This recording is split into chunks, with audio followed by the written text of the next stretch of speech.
Well, hey, let's get some random encounters. It's time to break out the big dice, guys. Y'all ready? This time, random encounters. Me, Zeno Damus.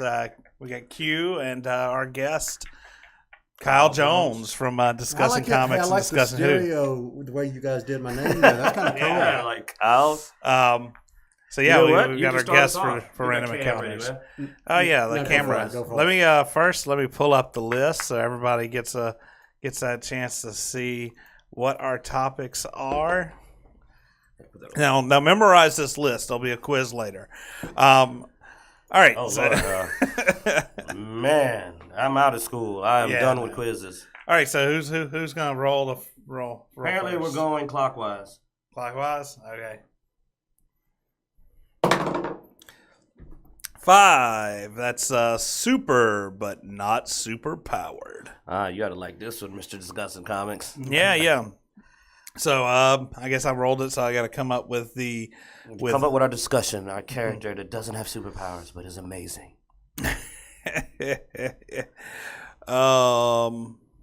Well, I love when he rolls because there's that I want to do the little I can't think of her name right now, but we just saw her in the Luke Cage trailer. The cop. The cop. That lost her arm. Oh man, I'm bad. Misty Knight. Misty Knight. There we go. See, there's Discussing Comics for you right there. So yeah, Misty Knight, super but not super powered. Gonna be running with Luke Cage. I mean, now he is super powered, but I mean, she was bad before she got before she even got the cyber arm. I mean, as a cop, when we saw her in previous Marvel episodes and stuff, she was a really nice character, man. She did some cool stuff in Defenders. She pulled almost an Amadeus Cho crime scene thing. She would look at the evidence and would start putting together. I liked her instincts, and she also played in a common sense. She did something you never see in a lot of movies and shows now, where it's like, look at this scene. No, this is obviously not what's going on. Why don't we wait to see if it's and for example, the best thing about Luke Cage, the first season that got me was when the bad guys try to act like Luke Cage is in here attacking people, and they're like, let's actually ask the people. He saved us. Oh, okay. Yeah. Like for once they actually went let's not believe a random ridiculous story. Now I'm not very familiar with her from the comics. Kyle, do you have any experience with her from the comics? I think she dated Danny Rand for a while. I'm not sure if it was she dated him and Colleen Wing dated him, but she and Colleen Wing are private investigators in the comics, and they are known have their own comic now. Yes, and they have been known at times as Daughters of the Dragon. So. And a pretty cool comic, actually. Yeah. Both characters are interesting. Both characters, both not super powered. Yeah. I love that Colleen looks like she's going to have a cool role in this one. It looks like actually, if you see the trailer, it's not even a spoiler. It's in the trailer. They show her with the arm, which is canon. And I mean, we all knew she was getting the arm after the end of Defenders. And what I'm guessing is going to happen is that by the end of this, Colleen's going to pop back up. Or after Iron Fist 2.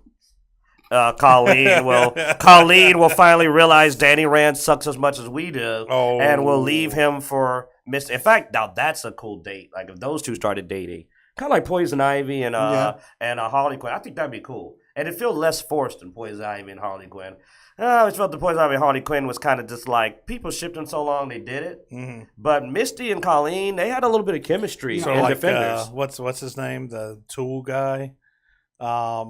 Is now Tim Allen? No. There's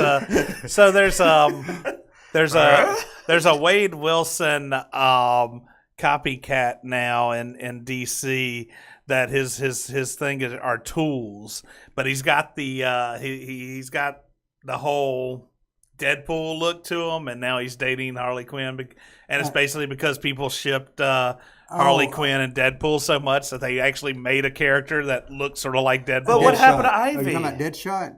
Yeah, no, not Deadshot. Deadshot is not this guy. Basically, they invented a XP of Deadpool, apparently, to date Harley. You're not talking about Deathstroke, are you? No, it's not Deathstroke. Which is funny because, Deadpool was a copy of Deathstroke, and now DC's made a copy of Deadpool. I mean, literally, Deathstroke's name is like Slade, and Deadpool's name is Wade. But and her last name's Wilson. Yep. Yeah, and this new character, his real name is a WW name. So but like I said, anyway, I felt like the Defenders that Colleen and Misty kind of had a connection. That I actually said, like, you know what, this would be a good chance to have you an actual LGBT couple that you could see how that feels like it would not be unnatural to happen instead of the usual. Right. Yeah, so, all right. You want to roll next? I guess we'll send a quick shout-out. BloodX says that June 2nd is his 9th wedding anniversary, so because I will most definitely forget because I don't pay attention. Congratulations, man. Yeah, happy early 9th wedding anniversary, BloodX. Right. 19. Roll like a boss. Like a boss. And that would be a crit threat on my Hex. Favorite comics. Oh, man, I got to call out my favorite comics. We just did this yesterday, or last Sunday. So, I had to call out yesterday. Yeah, wow, this Sunday. Week flew by. You were enjoying your vacation, man. This is flying but I guess we can spout off some different favorite comics this time. Oh, yeah. Let's see. I remember last time I hauled out at Battle Chasers, lesser-known comic. Let's see. Let's go back to mainstream here. We're going to go mainstream, but specific. I used to like the solo Wolverine comics. Not when Wolverine was running around in the main, Marvel Universe and other superheroes, but when he used to be street level Wolverine. Okay. When he's handling street level, only meeting other street level people. It's when you got to see Wolverine realistic. He didn't have as much of the Worf effect where it's like Wolverine's getting slapped around to show how tough someone is. It was a grittier comic. They also would get bloodier because these usually were titled Wolverine, and you got to see that visceral Wolverine that is the one that we all like, but never really shows up in X-Men because X-Men can't be as violent because it's designed to target a larger age demographic. So I was a huge fan of those comics. And then one minor shout out is I love the Lobo comics. I never really was a big DC guy. But Lobo was freaking awesome. But I liked it for the same reason. Lobo on his own got to be Lobo. He got to be violent and visceral. Yeah. And you got to see a side of the universe that you never really get to see. And then Bloodaxe calls out Pit and Venom Lethal Protector. Same vein. With Bloodaxe is my boy, so of course he almost you see a running theme right there. What about you, Kyle? What are your favorite? So if I were to go back and say favorite, I would have to say the Uncanny X-Men from the 80s, from back before you had 15 X-Men comics out. I'm talking about when you had Uncanny X-Men and that was it. That to me was the best time of the X-Men. So the Claremont years, episodes, issues, say 170 through 200, prime X-Men. I got the theme in my head now. Da-da-da-da-da-da. That's the one. If y'all don't know, to help you, it's the da-da-da-da-da-da. Yeah. Awesome. When it was, I am Magneto, the master of magnetism, because you apparently don't know what that means, so I will explain the concept to you. Yeah. I can move metal. With Various me, specifically. Out of mainstream, I was a fan. I actually really liked the whole Apocalypse thing where they did the Age of Apocalypse. Yeah, the Age of Apocalypse, and you came out with this new, I think it was the Gambit, but with all the extra superpowers and like the Super Gambit, basically. Yeah, I remember that. That was cool. We also called him Uber Gambit. Yeah. But I thought that was really cool, like because I liked Gambit, and then to see him, in this new form was sort of cool. I will say that about the cartoon, just the one you referenced, though. I loved every time Apocalypse was on that cartoon. His voice, I don't know how they synthesized his voice, but it was so iconic. It was one of the first times that I sat up there and said, oh my God, that guy sounds exactly like he should. And they tried to do it in the movie, the live action movie. They did not pull it off as well as that cartoon did. I mean, it was just top tier voice acting. All right, let's get Kyle to give us a roll. All right, and Kyle Oh, Kyle rolled a 1. You rolled a 1. Okay, so fill me in. All right, so 1 in D&D is what we call a critical fail. Okay, there we go. And so by our list, we put 1 as just we have to come up with a subject that is something horrible. Okay, and talk about it. So since you rolled it, we got to come up with something that you would find something you don't really want to talk about. We're going to talk about it. All right, so something I really don't want to talk about that we could talk about. Crap. There's got to be something in your head from Doctor Who or comics that you never talk about. That you're like, ooh, this will cause a fire keg. Batman versus Superman. Dawn of Justice. The Dawn. Okay. Ooh, we're going after DC. You want to talk about that is as something horrible. Yeah. So Blood Axe is the one that gave me that idea of Superman versus Batman with something horrible. Yeah. So I heard you really enjoyed that movie. Yeah. Hell no. You know, I want to hear your opinion as a big comic book guy. Here's something. I want you to give me one thing in that movie that was actually good. Oh, absolutely. Can you think of? Absolutely. Can you think of one? Okay. What is that? I can actually give you 2 words that was good in that movie. Okay. Wonder Woman. Oh, okay, absolutely. Okay, yeah. Oh, I thought it was Superman died. No. Yeah. I mean, that to me was the only redeeming thing about that movie was Wonder Woman. I hated that freaking movie. It wasn't Martha. Why did you say that name? No. Martha. I mean, the whole freaking thing with Lex Luthor going there.